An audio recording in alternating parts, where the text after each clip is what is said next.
সুখের সময় যেমন তাকে স্মরণ করার তৌফিক দেন, দুঃখের সময়ও তাকে স্মরণ করার তৌফিক দান করেন।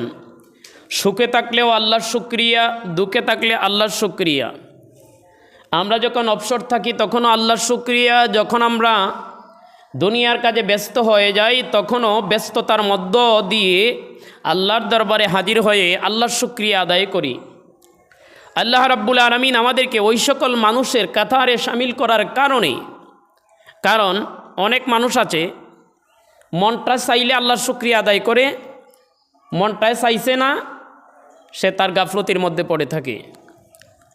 একটু অবসর আছে মনে করে এখন মসজিদে যাই, এখন একটু নামাজ পড়ি, আবার যখন কাজের মাঝে ব্যস্ত হয়ে যায় ওই আগে কাজ শেষ করি, নামাজ পড়ে ফরমুনে বলি নাউজুবিল্লাহ। এটা প্রকৃত আল্লাহর ভালোবাসা না, এটা প্রকৃত রাসূলের ভালোবাসা না। দুনিয়াতে আমার আল্লাহ অনেকগুলো সাইট আপনাকে দিয়েছেন, দিন দিয়েছেন, রাত দিয়েছেন, ব্যস্ততা দিয়েছেন, অবসর সময় দিয়েছেন, সুখ দিয়েছেন, দুঃখ দিয়েছেন। আমার রব্বে কারীম এতগুলা বিষয় আপনাকে দিয়েছেন, দেওয়ার এটার মধ্যে একটা হিকমত আছে, এটার মধ্যে ইমতিহান আছে, আপনার জন্য এক্সাম আছে, পরীক্ষা আছে। আমার রব্বে কারীম আপনাকে দেখতে চান। আল্লাহ আপনি শুধু জাতে মুসলমান, আপনি শুধু নামে মুসলমান, নাকি আপনার ঈমানে আপনি পাকাপুক্ত মুসলমান? আপনি কি তাকওয়ায় পাকাপুক্ত মুসলমান কিনা? আপনি কি নবীর ভালোবাসায় পরিপূর্ণ মুসলমান, মুমিন নবীর উম্মত কিনা? এটা আমার আল্লাহ দেখতে চান। এই জন্য এতগুলা পালাবদল, এতগুলা আমার আল্লাহ শ্রেণী, এতগুলা পর্যায়, এতগুলা ধাপ, এতগুলা স্তর আপনাকে দিয়েছেন। বিভিন্ন স্তরে আপনাকে রব্বে কারীম ফেলে রেখে আপনাকে প্রত্যেকটা স্তর থেকে আমার আল্লাহ পরীক্ষা করতে চান। আপনি আল্লাহ সব কিছুর চাইতে আল্লাহকে বেশি ভালোবাসেন কি না? আপনি যদি সবচাইতে বেশি আল্লাহকে ভালোবাসেন তাইলে আপনার এখন আগুন্না দানের ক্ষেত্রে দান কাটার মাঝে ফুইটা থাকার কথা না। আপনি যদি মন থেকে আমার আল্লাহকে ভালোবাসতেন তাহলে আপনি দুঃখের সময় যেমন আল্লাহকে স্মরণ করেন, সুখের সময় তেমনভাবে আল্লাহকে স্মরণ করতেন। এটাই আল্লাহর পরীক্ষা, এটাই আল্লাহ রাব্বুল আলামিন এতগুলা স্তর দেওয়ার কারণ। আমার আল্লাহ দেখতে চান আপনাকে, আপনার ঈমানটা যাচাই করতে চান, এটা কতটুকু মজবুত আছে, এটা কতটুকু কাটাটা সোজা আছে, ঠিক আছে, এগুলো আমার আল্লাহ দেখতে চান। এই জন্য এতগুলা স্তর।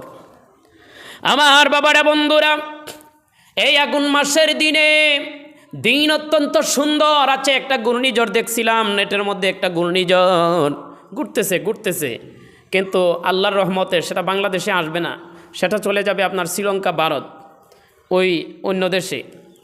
আমার রব্বে কারীম আপনাকে এমন একটা সুন্দর পরিবেশ দিয়েছেন, ধান শুকানোর মতো আসমানের রুদ্র দিয়েছেন। আপনাকে এত সুযোগ দেওয়ার পরেও আপনি ওইটার ভালোবাসায়, কিন্তু আপনি ভাবতেছেন না এই ফসল দিল কে, এই আকাশের রুদ্র দিয়ে আপনার ফসলটা শুকাইতেছে কে, কিছুদিন আগে যে শিলাবৃষ্টি হয়ে আপনার ফসল নষ্ট করছে এটা করলো কে?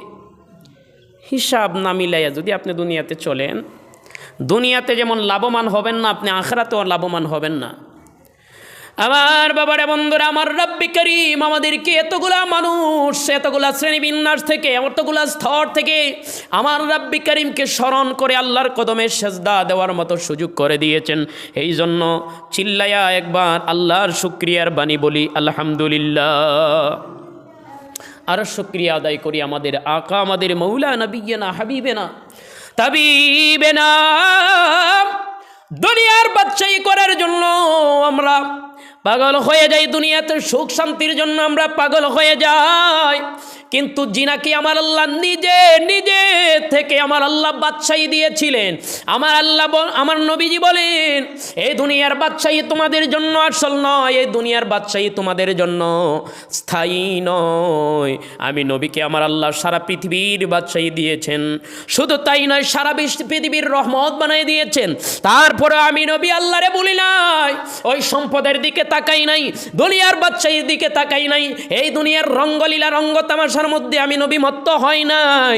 আমি নবী তোমাদেরকে দেখায় গেলাম যে কিভাবে এত কিছু পাওয়ার পরেও আমার আল্লাহ এতগুলা নিয়ামত দেওয়ার পরেও কিভাবে সব কিছুর ভিতর থেকে সুখে থাকলেও আল্লাহর শুকরিয়া আদায় করতে হয়, দুঃখে থাকলেও আল্লাহর শুকরিয়া আদায় করতে হয়। আমরা ওই নবীজির উম্মত সবাই আবারও বলি আলহামদুলিল্লাহ। আমার বাবারা বন্ধুরা, আজকে কয়েক জুমা ধরে আপনাদের সামনে নামাজের বিষয়ে আপনাদের সামনে আলোচনা করছিলাম। কিভাবে নামাজ পড়লে আপনার নামাজের মধ্যে মজা আসবে, কিভাবে নামাজ পড়লে আপনার নামাজের মধ্যে এটা পরিপূর্ণতা লাভ করবে। এই নামাজরে আপনি জান্নাতের তালার চাবি বানায় আপনি জান্নাতে যাইতে পারবেন। এই বিষয়ে আপনাদের সামনে আমি আলোচনা করছিলাম। সূরা ফিল, সূরা কাফির, সূরা ফিল, সূরা কুরাইশ, সূরা মাউন, সূরা কাউসার, সূরা ফাতিহা, এই 5টা সূরার অর্থটা আপনাদেরকে বলছিলাম। এখন কুলিয়া থেকে সূরা কাফিরুন থেকে সূরা নাস পর্যন্ত বাকি আছে, এখান থেকে আজকে শুরু করব। আমার বাবারা বন্ধুরা, সবাই আমার সাথে সাথে বলেন বিসমিল্লাহির রহমানির রহিম। কুল ইয়া আইয়ুহাল কাফিরুন লা আ'বুদু মা তা'বুদুন ওয়ালা আনতুম আবিদুনা মা আ'বুদ ওয়ালা আনা আবিদুম মা আবাদতুম ওয়ালা আনতুম আবিদুনা মা আ'বুদ লাকুম দীনুকুম ওয়ালিয়া দীন। সবাই বলি আল্লাহু আকবার। এই সূরাটার মাঝে অনেকে ফেস লাগায়, কারণ একটা আয়াত বারবার আইছে। এই আয়াতের প্রথম এবং শেষ আয়াত ছাড়া বাকি মধ্যখানে 4টা আয়াত আছে। 4টা আয়াতের অর্থ এক। বলি আল্লাহু আকবার। 4টা আয়াতের অর্থ আল্লাহ এক জাত দিলেন কেন? এটার মধ্যে একটা হাকিকত আছে। এইটার মধ্যে আমার আল্লাহ কি বুঝাইতে চাইলেন? এক মানে আয়াত সামান্য ডিফারেন্স হলো অর্থ 4টা আয়াতের এক জাত। এটার অর্থটা বললে আপনারা বুঝবেন। আমার বাবারা বন্ধুরা, ওয়ালা আনতুম আবিদুনা মা আ'বুদ, এই আয়াতটা 2বার এসেছে। এই জন্য অনেকে এই সূরাটা পড়তে গিয়া ফেস লাগায়। অনেক বড় মানুষ, ছোট মানুষ তো এটা মুখে আনতে অনেক দিন লেগে যায়, কিন্তু বড় মানুষের মধ্যে অনেকে এটা ফেস লাগে কুল ইয়া আইয়ুহাল কাফিরুনের মধ্যে, কারণ এটা একটা আয়াত 2বার আসছে। কুল ইয়া আইয়ুহাল কাফিরুন লা আ'বুদু মা তা'বুদুন। এখন এটা স্মরণ রাখবেন কিভাবে? এটা স্মরণ রাখবেন এইভাবে যে 3 নম্বর আর 5 নম্বর আয়াত এক জাত। এই বিষয়টা মাথার মধ্যে ভালো করে সেটিং করে রাখেন যে 3 নম্বর এবং 5 নম্বর এই 2টা আয়াত এক জাত। যদি আপনি এই ধারণাটা মনের মধ্যে রাখতে পারেন যে আমি 3 নম্বর আয়াতটা যখন পড়বো তখন ওয়ালা আনতুম আবিদুনা মা আ'বুদ, আবার 5 নম্বর আয়াত যখন পড়বো তারপরে ওয়ালা আনতুম আবিদুনা মা আ'বুদ, তখন আপনার আর ফেস লাগবে না। এটা হলো আপনার স্মরণ রাখার সহজ কৌশল। 1 নম্বর হলো কুল ইয়া আইয়ুহাল কাফিরুন, 2 নম্বরে লা আ'বুদু মা তা'বুদুন, 3 নম্বরটা হলো ওয়ালা আনতুম আবিদুনা মা আ'বুদ, 4 নম্বর ওয়ালা আনা আবিদুম মা আবাদতুম, আবার 5 নম্বরে ওয়ালা আনতুম, 3 নম্বর 5 নম্বর 2টা একজাত। এটা খেয়াল রাখবেন, তখন আর ফেস লাগবে না। আমার বাবারা, আমার মালিক জলিল জব্বার দুনিয়ার মানুষদেরকে বলেন, আমার নবীজি যখন ইসলাম প্রচার করতেছিলেন ওই আরবের মক্কা ভূমির মধ্যে, এটার মধ্যে কি বলা হয়েছে? এই সূরাটার মধ্যে কি আছে? বর্তমানে এই সূরাটা নিয়ে বিভিন্ন ধর্মের মধ্যে, আমাদের মুসলমান ধর্মের মধ্যে অনেক বিভ্রান্তি আছে শুধু এই সূরা কুল ইয়া আইয়ুহাল কাফিরুন নিয়ে।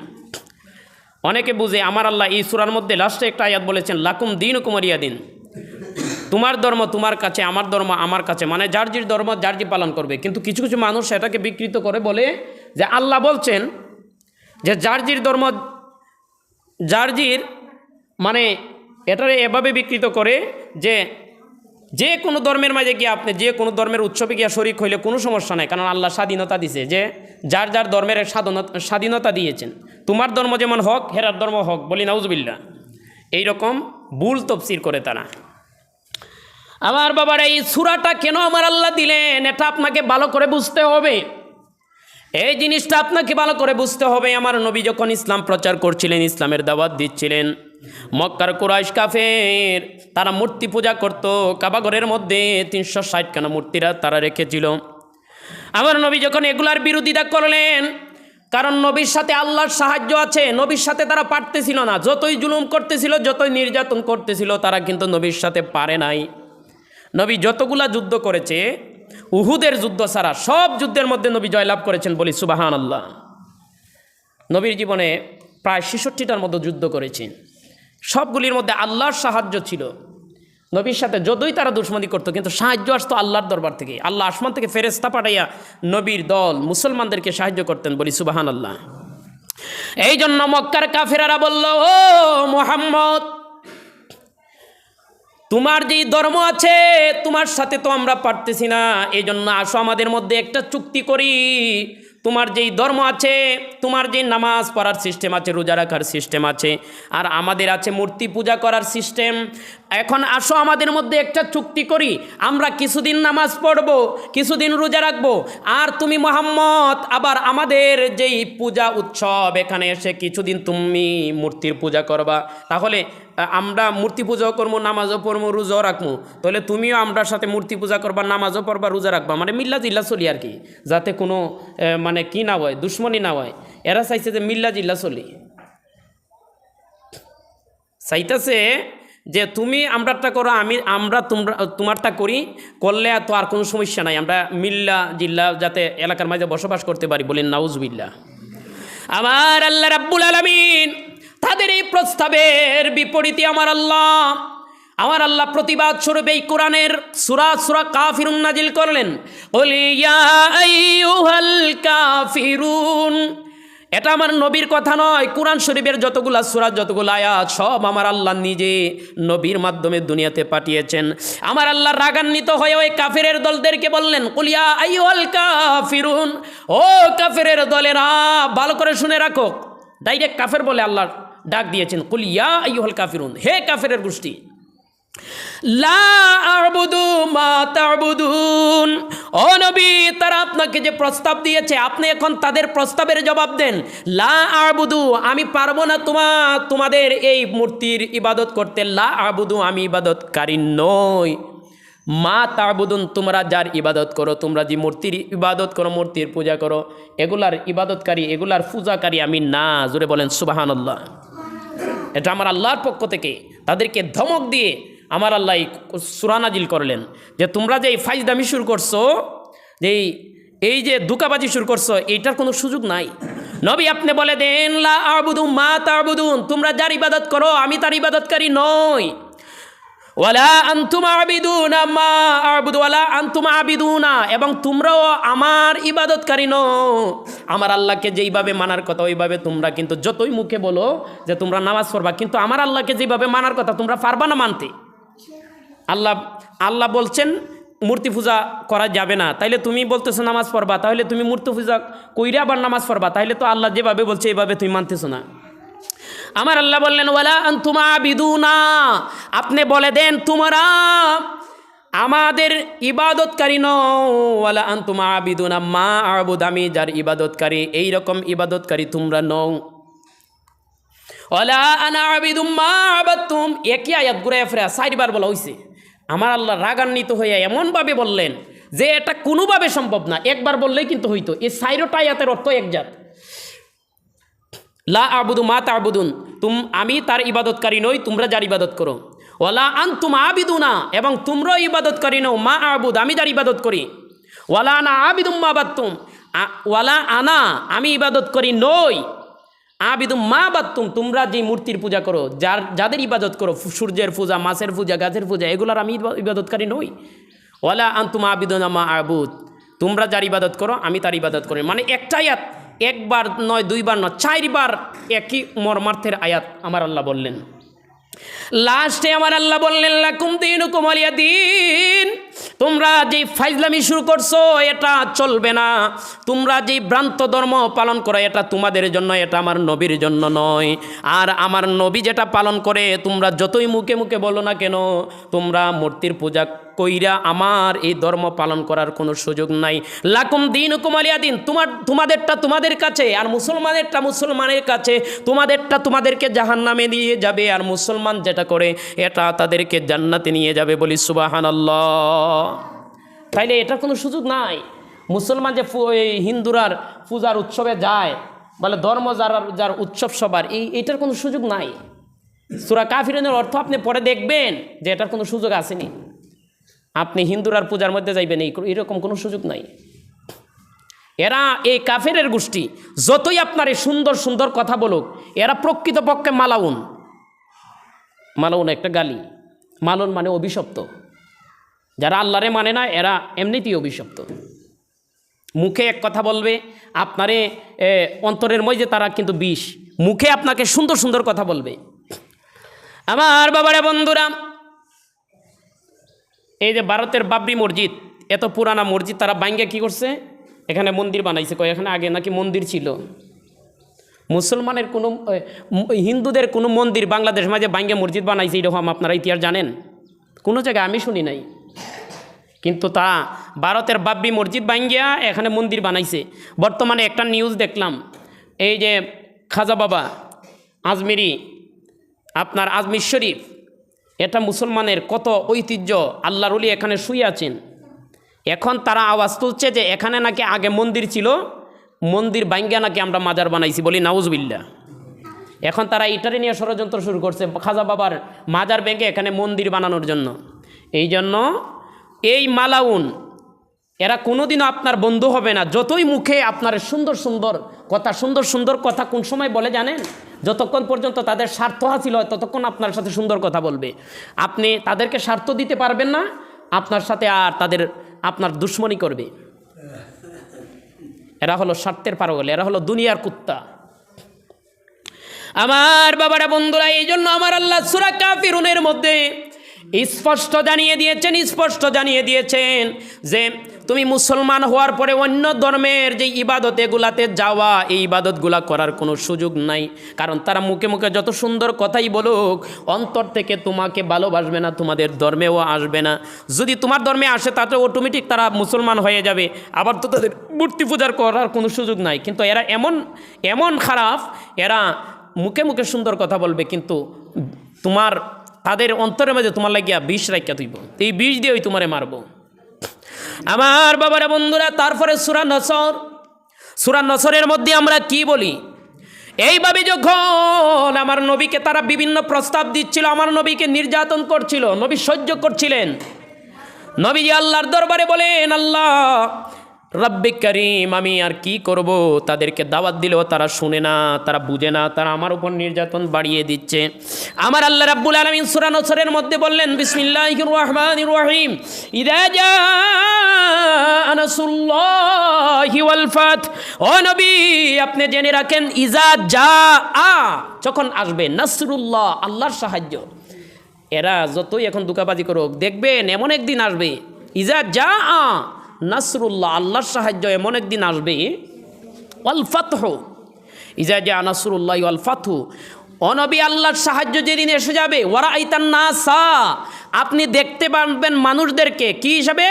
ইয়াদখুলুনা ফি দীনিল্লাহ, ইয়াদখুলুনা, তারা প্রবেশ করবে, ফি দীনিল্লাহ, আল্লাহর ধর্মের মধ্যে, আফওয়াজা, দলে দলে সেই দিন মুসলমান হবে তারা, বলি সুবহানাল্লাহ।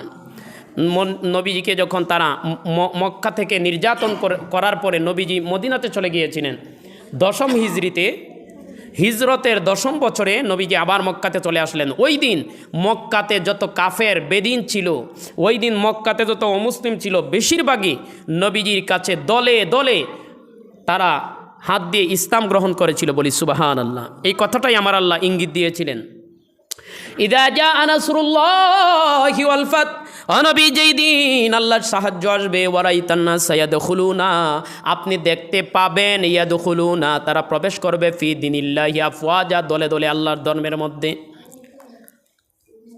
ফাসাব্বিহ বিহামদি রাব্বিকা ওয়াস্তাগফিরহু, নবী, ওই দিন আপনি আল্লাহর তাসবিহ পাঠ করবেন, আল্লাহর শুকরিয়া আদায় করবেন, আপনার মনটাই এমন খুশি হয়ে যাবে, আপনি আল্লাহর তাসবিহ পাঠ করবেন। ফাসাব্বিহ, আপনি তাসবিহ পাঠ করেন, ওয়াস্তাগফিরহু, এবং তার জন্য আপনি ক্ষমা প্রার্থনা করেন, যারা বেদিন থেকে দিনের মধ্যে আসবে, তার জন্য আপনি ক্ষমা প্রার্থনা করবেন, যারা আপনার উম্মতের অন্তর্ভুক্ত হবে, বলি সুবহানাল্লাহ। ইন্নাহু কানা তাওয়াবা, মানুষ ভুল করতে পারে, ভুলটা বুঝার পরে যখন আল্লাহর দরবারে চলে আসবে, আমার আল্লাহ অবশ্যই ইন্নাহু, নিশ্চয়ই তিনি, কানা তাওয়াবা, তিনি তৌবা কবুলকারী। তারপরে সূরা লাহাব, সূরা লাহাবের মধ্যে আমার আল্লাহ কি বলতেছেন? আপনি যখন এই সূরাগুলোর অর্থ আমি বলতেছি কেন, আপনার যাতে ন্যূনতম ধারণা থাকে যে আমি এই সূরার মধ্যে কি বলতেছি। সূরা কাফিরুনের মধ্যে আমি কি বলতেছি, সূরা নসরের মধ্যে আমি কি বলতেছি। সূরা লাহাব, নবীর একজন চাচার নাম আছেন আবু লাহাব। এই আবু লাহাবের নামে এই সূরা লাহাব আমার আল্লাহ নাজিল করলেন। এই আবু লাহাব বড় দুশ্মন আছেন নবীর। আবু লাহাব মানে অগ্নিশিকার বাপ। আবু মানে ফিতা, আর লাহাব মানে হলো অগ্নিশিকা। এই আবু লাহাব ছিল আপনার আগুনের মতো লাল, শরীরের রংটা ছিল লাল, এই জন্য তাকে বলা হতো আবু লাহাব, অগ্নিশিকার বাপ। বিসমিল্লাহির রহমানির রহিম। আমার রাব্বি কারীম বলে তাব্বাত ইয়াদা আবি লাহাবি ওয়া তাব। এই সূরাটা কেন নাজিল হলো? আমার নবীজি যখন ইসলামের দাওয়াত দিচ্ছিলেন, যেই দিন প্রকাশ্যে ইসলামের ঘোষণা দিলেন, এই আবু লাহাব আমার নবীকে গালি দিচ্ছিল। বলল, আমরার বাপদাদার ধর্মের মাঝে চুনকালি লাগাইছ, তুই ধ্বংস হয়ে যা। বলি নাউজুবিল্লাহ। নবীরে বলতেছে, কয় আমরা মূর্তি পূজা করি, এটা আমরার বাপদাদা ধর্ম, এই ধর্মের মাঝে তুই চুনকালি লাগাইয়া এক আল্লাহর ইবাদত করার কথা বলস, তুই ধ্বংস হয়ে যায়। এইরকম কথা বলেছিল আমার নবীকে। আমার আল্লাহ সহ্য করতে পারলেন না, সাথে সাথে সূরা লাহাব নাজিল করলেন। ওই আবু লাহাব নামে সূরা লাহাব নাজিল করে বললেন, তাব্বাত ইয়াদা আবি লাহাবি ওয়া তাব। হে আবু লাহাব, তুই সহ তোর দুই হাত সহ তুই ধ্বংস হয়ে যা। বলেন আল্লাহু আকবার। হে আবু লাহাব, আমার নবীরে বলো ধ্বংস হওয়ার জন্য, তুই নিজে ধ্বংস হয়ে যা, তোর দুইটা হাত যাতে ধ্বংস হয়ে যায়। ইয়াদা মানে দুই হাত, তাব্বাত ধ্বংস হয়ে যা, ইয়াদা দুই হাত, আবি লাহাবি ওয়া তাব, হে আবু লাহাব তোর দুইটা হাত যাতে ধ্বংস হয়ে যায়। সায়াসলা নারান যাতা লাহাবি ওয়া ইমরাতু তাব্বাত ইয়াদা আবি লাহাবি ওয়া তাব মা আগনা আনহু মালুহু ওয়া মা কাসাব। মা আগনা, ওই দুয়ার পরে মা আগনা আনহু মালুহু, তারে রক্ষা করতে পারে নাই। মা আগনা মানে তারে রক্ষা করতে পারে নাই, ধনী করতে পারে নাই, তারে সংরক্ষণ করতে পারে নাই, হেফাজত করতে পারে নাই। আনহু মালুহু, তার যে সম্পদ ছিল, ওয়ামা কাসাব, সে যা অর্জন করেছিল, কিচ্ছু তারে বাঁচাইতে পারে নাই। আল্লাহ যেই দিন তাকে বলছিলেন তুই ধ্বংস হয়ে যা, ওই দিনের পর থেকে আবু লাহাব ধ্বংস হতে লাগলো। বলি সুবহানাল্লাহ।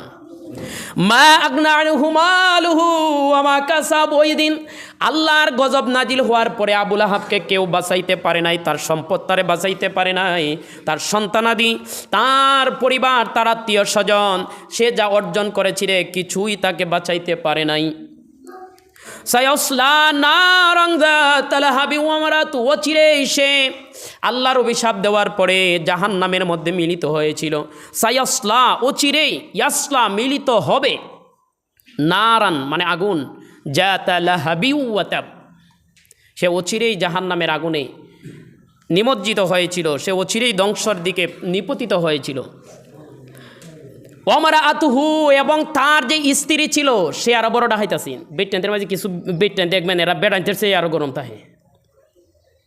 কি তার বেটি, এরা দেখলে বোঝা যাইব এ বেটার সে কম না কোনো দিকে।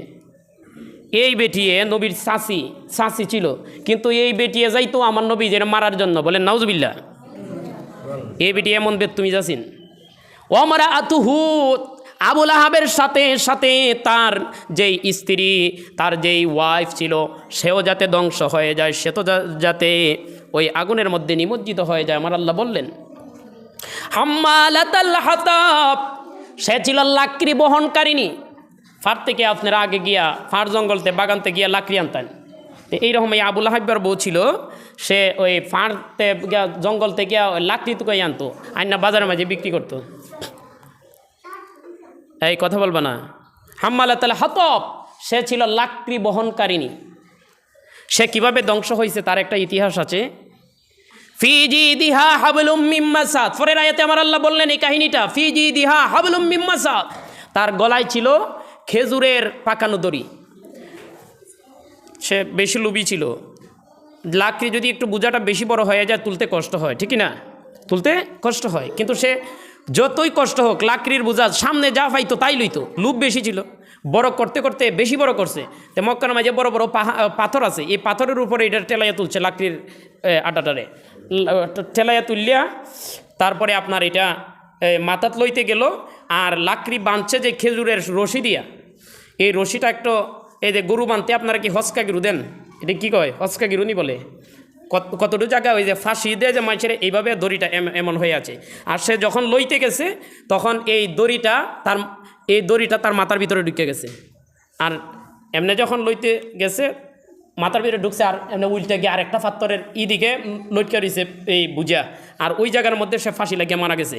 এই জন্য আমার আল্লাহ এখানে বললেন ফি জিদিহা হাবলুম মিন মাসাদ, তার গলার মধ্যে ছিল আপনার কি খেজুরের রশি। এই রশির মধ্যে ফাঁস লাগিয়ে সে ওই দিন মারা গিয়েছিল, যে নবীর সাথে দুশ্মনী করেছিল।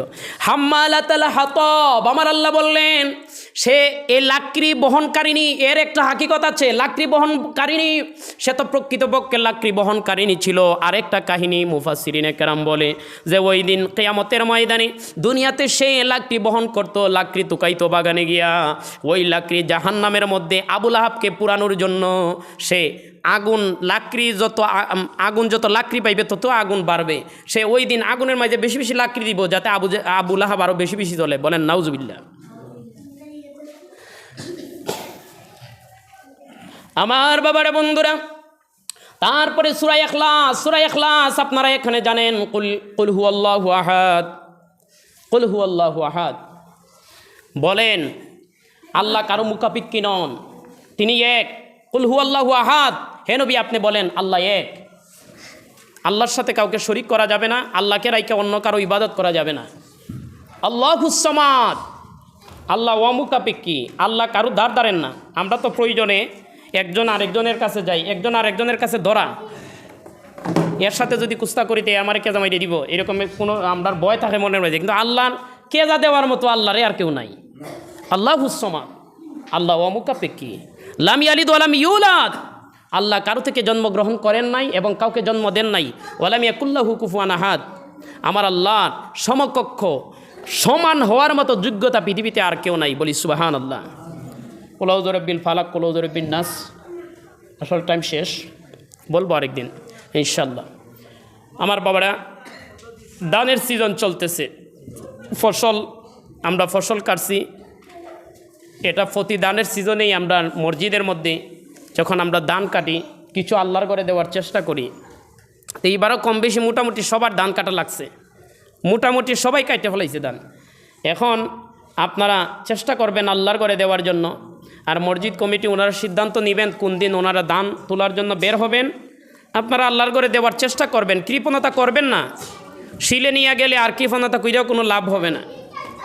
ফসল যদি ফুকে খাইলে হয়, ওই সময় কৃপণতা করলেও কোনো লাভ হইতো না। তো এই জন্য সব কিছু বিবেচনা করে আল্লাহর ঘরের সাথে মহাব্বত রাখবেন, আল্লাহর ঘরকে মহাব্বত করবেন। একজনে মসজিদে লাউ দিয়েছে, আর একজনে দুধ দিয়েছে। আল্লাহ রাব্বুল আলামিন ওনাদের এই সম্পদে, এই ফসলে আল্লাহ রাব্বুল আলামিন বরকত দান করেন। সবাই বলেন আমিন। ওয়া আখিরি দাওয়ানা আনিল হামদুলিল্লাহি রাব্বিল আলামিন।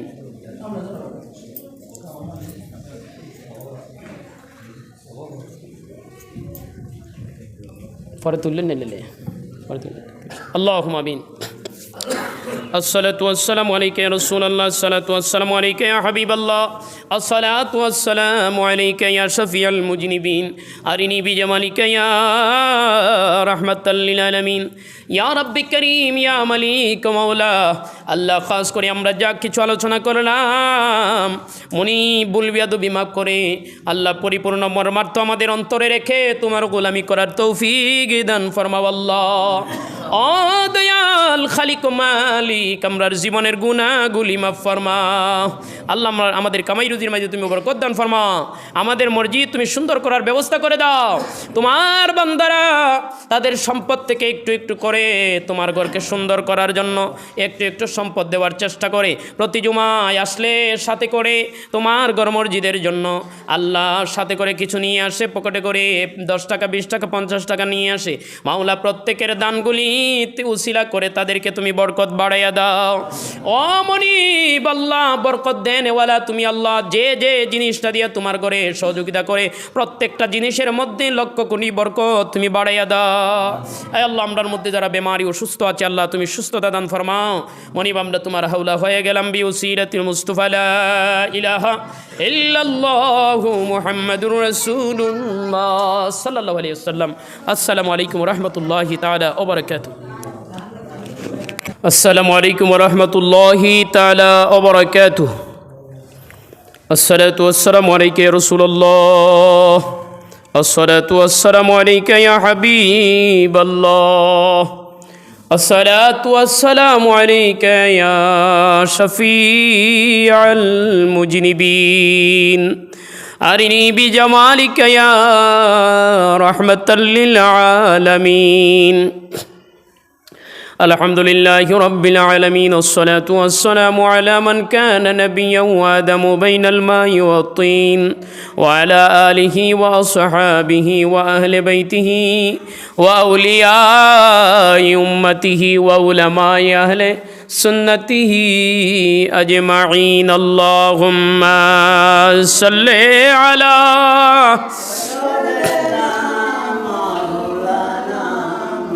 محمد وعلى آل سيدنا مولانا. اللهم صل على سيدنا محمد نبينا شفيعنا مولانا. বলো আল্লাহুম্মা সাল্লি আলা সাইয়্যিদিনা মুহাম্মদ নাবিয়ানা শাফিআনা মাওলানা। শ্বাসের সঙ্গে ডুবি দিবি, লাগুতের মুকামে যাবি। শ্বাসের সঙ্গে ডুবি দিবি, লাগুতের মুকামে যাবি। তখন তুই দেখতে পাবি কোথায় আল্লাহর সিংহাসন। আল্লাহুম্মা সাল্লি আলা সাইয়্যিদিনা মাদ নাবিয়ানা শাফিআনা মাওলানা। দৌড়দে পড়ো সালাম দৌড়ে দুরুদি সালাম সাইরো না রে, দুরুদি সালাম সাইরো না বেশি। দৌড়দে সালাম পড়লে পড়ে নবীজি তোমায় ভুলবে না। আল্লাহুম্মা সাল্লি আলা মুহাম্মাদ নাবিয়ানা শাফিআনা মাওলানা। আল্লাহ তুমি দয়া করো, নসিব করো মদিনা গো, নসিব করো মদিনা। নবীজিকে না দেখায়া কবরে ডাক দিও না। আল্লাহুম্মা সাল্লি আলা সাইয়্যিদিনা মুহাম্মাদ নাবিয়ানা শাফিআনা। চার রঙের মুসল্লা দিয়া হাজি করেছে তোর গঠন। অরে চার রঙের মুসল্লা দিয়া হাজি করেছে তোর গঠন। দিবানিশি বাবু তারে জিকির করো সারাক্ষণ। আল্লাহুম্মা সাল্লি আলা সাইয়্যিদিনা মুহাম্মদ নাবিয়ানা।